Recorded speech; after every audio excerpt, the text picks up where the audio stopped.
Hey guys, I think some of you at this point are kind of getting the workouts figured out and you're looking to shorten the video. I've heard that at least once. So I'm going to show the exercises and at this point trust you to do them. I'll try to give a few focused tips as you're going through them to try to create the kind of resistance workout that we want, or the kind of skill practice that we want.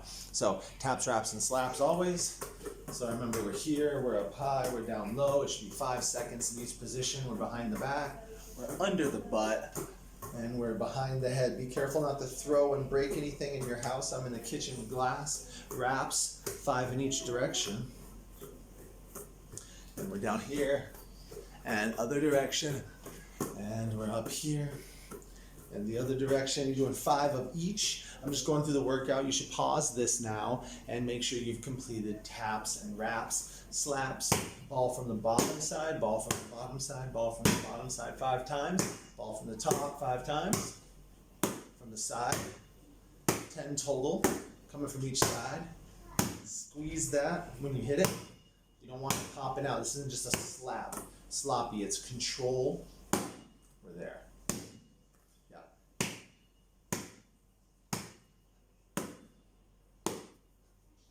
Alright, and once you've done the taps, wraps, and slaps, which you should always do those when you warm up, just get those hands ready, strengthens the hands, gets that hand-eye coordination going as well. Then we're ready for a little bit of just ball handling.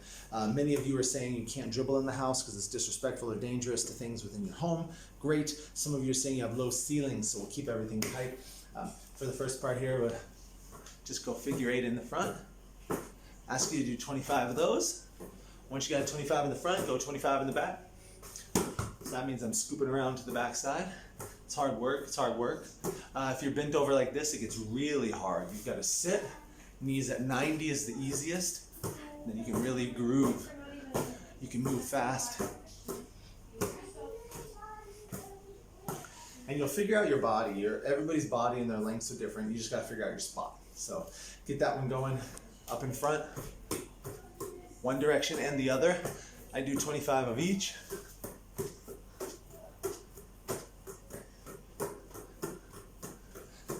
But it's okay to do 5. If you feel like you've really got it like I do, 5's enough. Usually get your hands going. If you're new to it, do the 25. It's a good practice for you. If you can't dribble the ball, this is still a way you can work on some of that dribbling. You can also work on behind the back because the posture and the hands are almost the same, almost exactly the same as a behind the back dribble, as a between the leg dribble. Now we're going to get in a little cardio and work on our structure. I want you to keep your chest up. I want to keep your head up. So posture up and our core is tight. We're controlling it. We're going to scissor between the legs every time.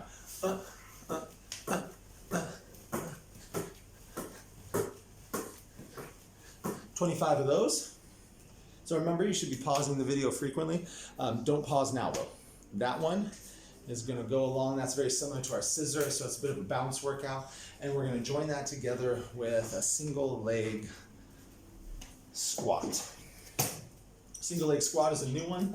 If you have done this somewhere else, great. But the goal here is to give yourself a little bit of relief by using your foot on a chair. We'll need enough distance that I can perform a squat. Now when we squat, I don't want the knee to be past the toes. The knee should be above the foot. So you want to end at about a 90 degree right here. See how the knee is still behind the toes. That's the goal. So stretch out as far as you need to make that happen. We'll go about right here. We do 5 per leg. Then you'll go back to the alternating scissors between the leg pass. You could do dribble, and if you're really good at it, you can do this. If your parents will allow it, of course. And foot's back. This leg's out. Check it on, can I get to where I need to be? Yep, right there. That's my spot. So I'm up, and I'm down. It's not a huge range of motion. It's just a little bit. My wife's laughing at me. If you need something to hold on to, get another chair. I've got a little counter over here that if I have any issues with balance, I can do that. All right, I'm gonna bring this in a little bit. Try to find my spot. I think that's my spot. There it is. And I got 5 of those. If you want to add to it, if you've trained with Craig maybe, you could increase the complexity and difficulty by adding a little jump. That makes it much more difficult, adding a little jump. But we're only doing 5, so go hard at that. I can feel that in my glutes for sure, especially the minimus. Yep, we're on to the next foot. So I'm putting out the left foot. Here we go. And I got 5 over here. Gotta find the right range. About right there. Down and up. Going for 5.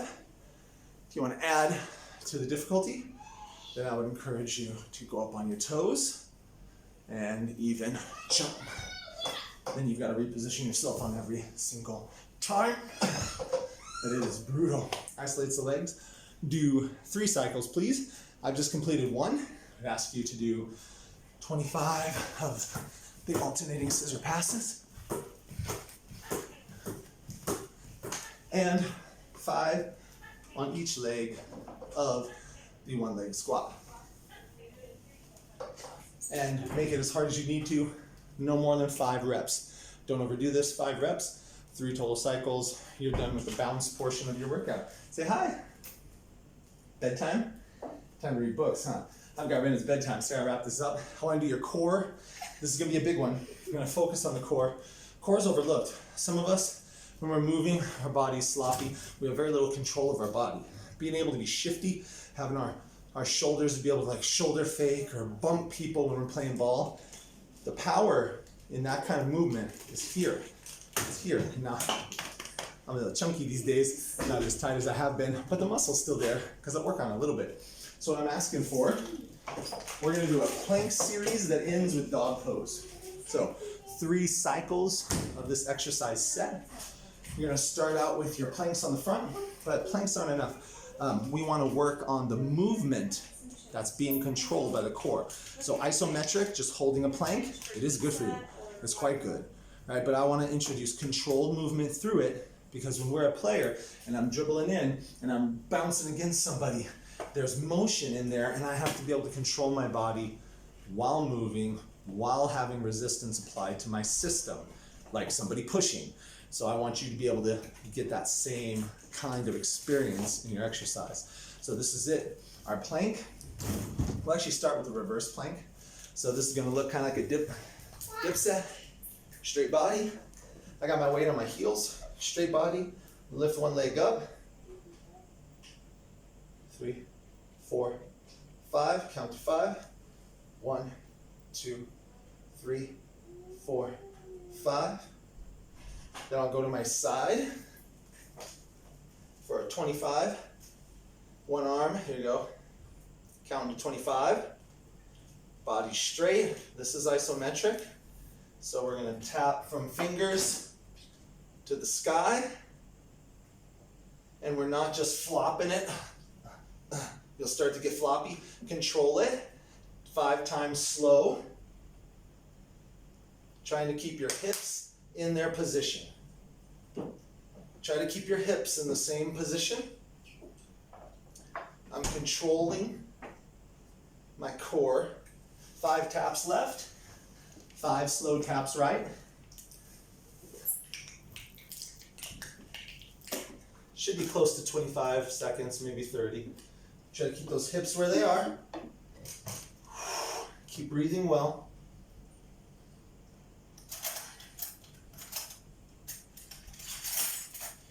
Ooh, had a little stabilizer moment.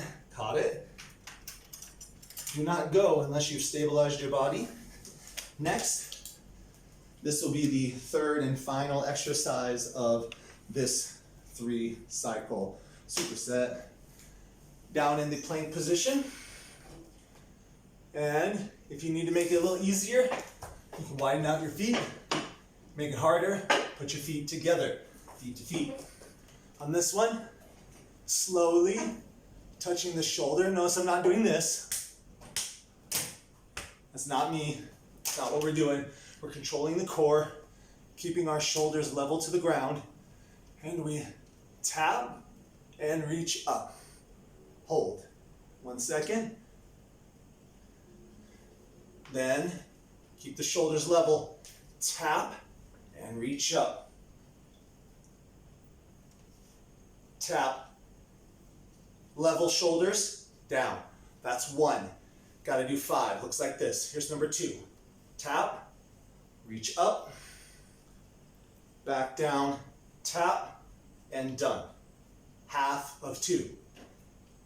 Tap and reach up, nice and slow. Back to tap, shoulders level, down, and that's 2. 5 makes a set. We need 3 cycles of those sets. So to review, inverted plank, 1 leg at a time, counting slow to 5. Slow to 5. It's more like 25 seconds. You can count quick to 25 or slow to 5. Then we got side planks with the hip stabilized, isometric hips, shoulders reaching, turning out. Other side, shoulders reaching, turning out. Then we've got traditional planks, however, with the stabilization, slow taps to reach for the sky, back to tap position, level those shoulders. That's when it hurts, and put it down. After that, you're all set. You've done your entire core area. So to get your upper body, we'll just ask you to do simply 3 sets of 5 solid push-ups coming off the ball. For those of you that are weaker, you can go to the knees if you need it, but it should be 5 hard ones. The 5th one, you have a hard time getting up. So the ways to make it work, this is the easiest. Right here, knees on the ball. It will be on the ball. You could do full push-up on the ball, going to 90-degree elbows right there and up. It's fine. If you can do that, do that. If you still need a challenge after that, go to assisted one-handed, full length of the body, arm farther out. We'll make this harder. Go to 90 degrees and up. Try to keep that arm straight, 90 degrees and up. 90 degrees and up. 90 degrees and up. Last one, 90 degrees. And the left side. So get in your 3 sets, 5 push-ups, give yourself 30 seconds rest in between. Go hard at this. Be careful on the failure. If your hand starts waffling a lot, then you need to come down careful, reset. Some of you, you might need to stop the push-ups just to plank because your shoulder system together with your arm don't have the stabilization power for you to do anything but a common plank. And that's a problem. We gotta learn how to be able to stabilize and control our body. Most of us right now haven't trained to control our body. We've done it for stairs and sitting in a chair and maybe riding a bicycle, but not for combat, not for contact sports. That finishes your exercise. What I'd ask you to do 3 sets through also for the basketball training is continue to stress the importance of loading weight on the toes.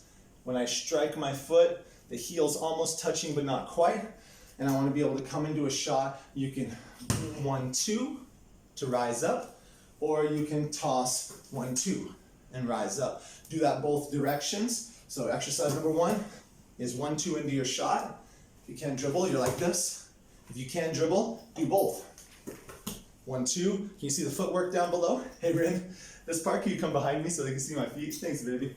If you can dribble outside hand into your pull-up. Make sure you get your tree under the ball and outside. Inside, on the toe, not the heel. Outside, and up. You can do as much as you can. If this is all you can do to the tree, then finish it without stopping slowly and flick your fingers. So finish it without stopping. That would look like this. At least do this. Here I come. Boom, 1, 2, and I finish slow with a snap. I don't hit my roof. I'm only reaching up. The ball goes a little above my fingers. If you can do more, consider working on your core strength in the air. So I'm 1, 2, and shot form jump, but don't release. You can also work on catch and a little bit faster and check the spin of the ball, the flight of the ball. So please give me 25 right, 25 left. After you've completed that, then I'd ask you to do your catch pivots. Throw that ball up to whatever height you have space for in your house, even if it's right here, that's okay. But we're gonna grab at extension with a full jump, if possible for your house, and pull it in, 180 pivot back, toss again. You can rip low, you can rip high, but either way, you got a windshield wiper when you come down. Here we go. You can add an extra pivot if you want. 25 of those. Once you finish that, Please complete your 3 cycles of those 2 exercises. So again, the catch and dribbles, doesn't matter which one you use, into the 1-2 pull-up. Use what you can use in your space. Discipline yourself to go to the level that you're competent now, and just a little bit more than that. Stretch yourself till you make mistakes. Both sides, 25 both ways. That's a bit of work. And then the last one, 25 strong catch and rips. Top rip, top rip. About 25, and I know that's a lot. That's a lot. 3 sets of that, you're golden. Hey, I'm already getting a little sweat on. You can kind of see it right here. Just a little glisten. That means you should be dying at the end of this. That was 15 minutes. You tripled that to 45. You've been crushing it. Not only do you have a stronger body, not only can you handle pressure, not only can you bring your body and make it do what you want it to do, not only can you move your body into position defensively better, now you've probably got a better touch with entering into your shot. We can't work on the accuracy of your shot, but we can certainly work on your footwork mechanics and your ability to control your body. And if you're looking to increase that shot, you can always have a seat in a chair or lay down and work on your candy cane follow through. You can always work on that from T-platter to here, snap. You can work on bringing it up smooth in one motion. We don't want to go point, ha. It'll make it bouncy. It'll make it all volatile and hard to control. Bring it up, snap. Bring it up, snap. That's an optional bonus if you want to get some shot work in. Next workout, if I can get it done tomorrow with the time that I have, then I'm just going to tell you it's going to happen. It'll be skills and recovery. So you'll be hurting from this if you did the real workout, and we'll take care of you by relaxing a little bit on the next. God bless you guys. Enjoy. Later.